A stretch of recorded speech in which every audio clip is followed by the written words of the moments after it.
Hi friends, welcome back to another episode of Generation Tech. My name is Alan. The Millennium Falcon is probably one of the most important and famous characters in the entire Star Wars franchise. And like most stars, a lot of people have ridden her. Today we're going to rank the top 10 pilots who have flown this beat up old Calrissian freighter. Whether you agree or disagree with our list, don't forget to wait until the end where there's going to be a poll and you can vote on which one of these pilots you think is the best. We're going to have to dip into Legends to really do this list any justice. The Millennium Falcon is an old ship. The YT-1300 light freighter was constructed almost 60 years before the Battle of Yavin. When it was just 30 years old, a secretive loyalist organization named the Republic Group bought the ship and named it the Stellar Envoy. One of the pilots was named TOBB JADAK. Not Todd with a D, but like Todd with a TOBB with a B. Ugh. Anyway, he had been a well-known swoop racer in the Hutt territories, but was under suspicion for purposely losing an important race for gambling reasons. While working for the Republic Group, TOBB piloted the Stellar Envoy during the Battle of Coruscant, and even tailed the Invisible Hand as it came crashing down to the surface. But as part of a crackdown against anti-Palpatine loyalists during the transition of power to the New Order, the Stellar Envoy was shot down and almost completely destroyed, and TOBB went into a coma for almost 60 years. Being a top swoop racer definitely helped TOBB JADAK get on this list, but for most of his career, JADAK was just a commercial pilot. And the one time he does get involved in combat, he doesn't manage to save the ship, which means he's just a good pilot, and good only gets him ranked at number 10 on our list. In the Legends series New Jedi Order, during the Yuzang Vong invasion, a moon falls on Chewie and kills everyone's favorite Wookiee.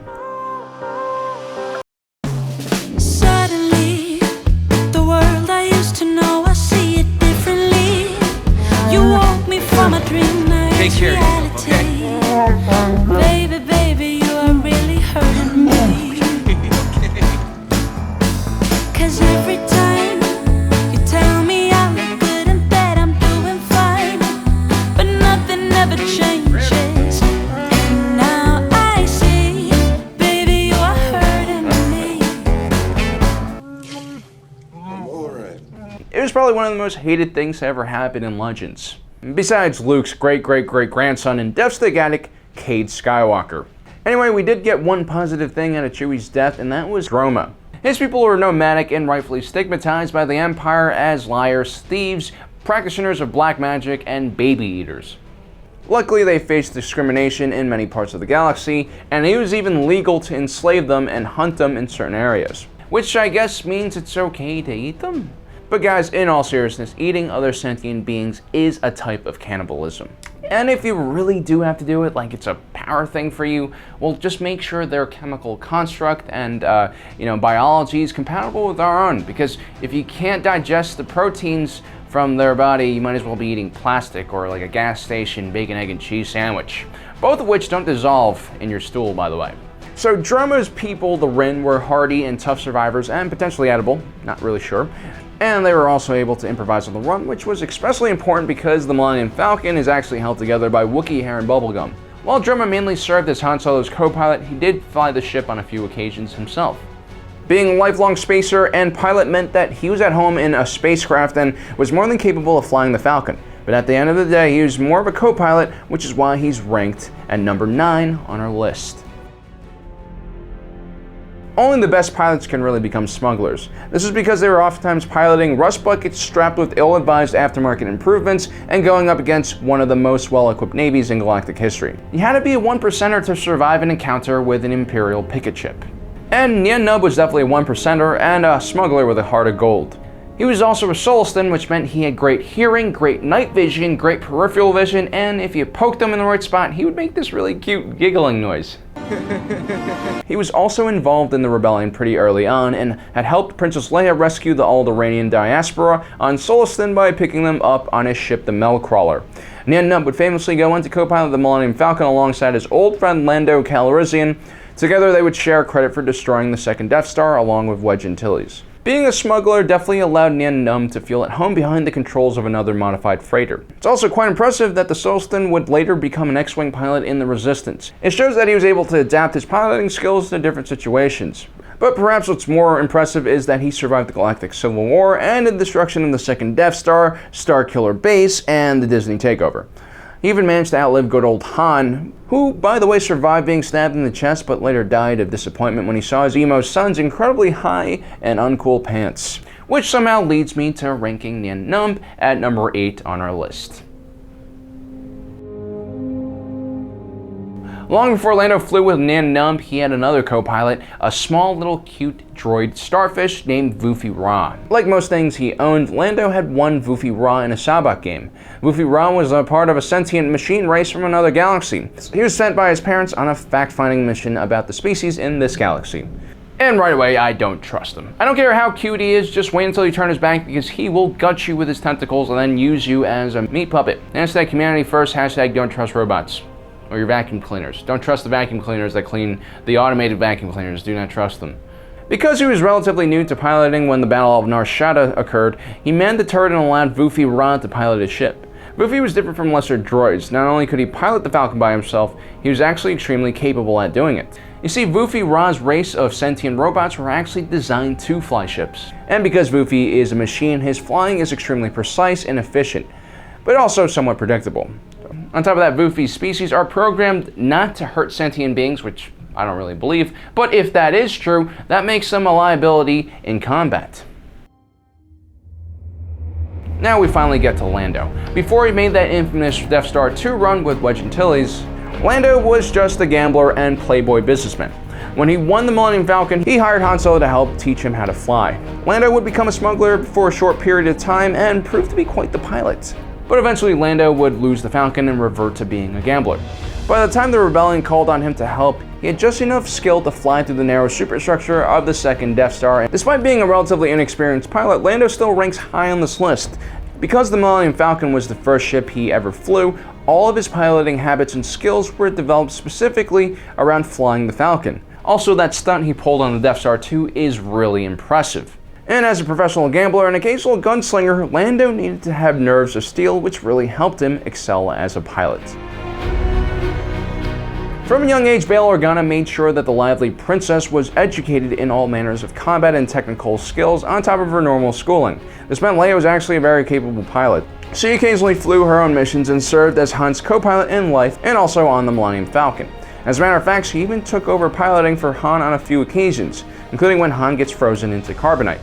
In Legends, Leia would go on to serve as Han Solo's co-pilot and also pilot the Millennium Falcon numerous times during the Yuzheng Vong War. Leia was also a very capable starfighter pilot, having flown X-Wings, Naboo fighters, and Y-Wings. Leia is placed at number 5 on the list because of her extensive training and experience along with her very quick reflexes thanks to her Force sensitivity.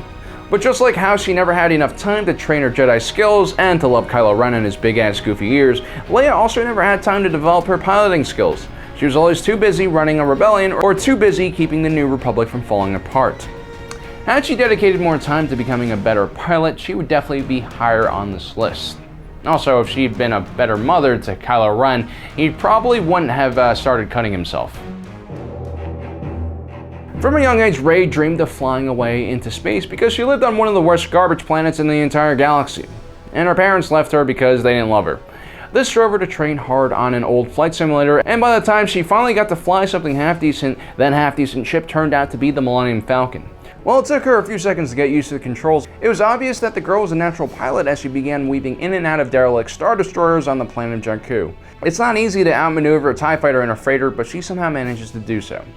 She's also an extremely capable mechanic and able to make adjustments on the fly, which again is important because the Millennium Falcon has a lot of character, which is how I would try to sell her if I were a used starship salesman.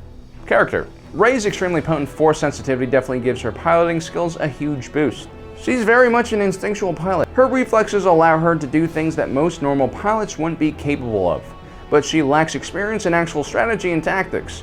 Her amazing piloting skills and Force skills allow her to quickly thread the needle through various obstacles on the ground, but battles in open space are more about placing your starship in the right location and finding the right attack angle.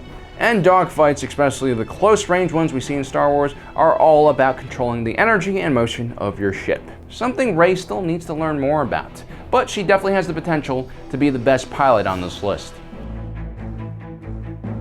Besides being a passenger and occasional co-pilot, Luke actually flew the Millennium Falcon on a few different occasions. On the planet of Dathomir, he once had to fly the Millennium Falcon without a co-pilot. Luckily, he had the Force, which really helped him control all the different systems. He even managed to save Han Solo from the grasp of some really nasty witches. But before he ever got his hands on the Falcon and had incestual relations with his sister, Luke was one of the best bush pilots on Tatooine. He then quickly graduated to flying an X-Wing. As a matter of fact, the first time he flew an X-Wing, he managed to destroy an entire Death Star, which means he actually peaked quite early as a starfighter pilot.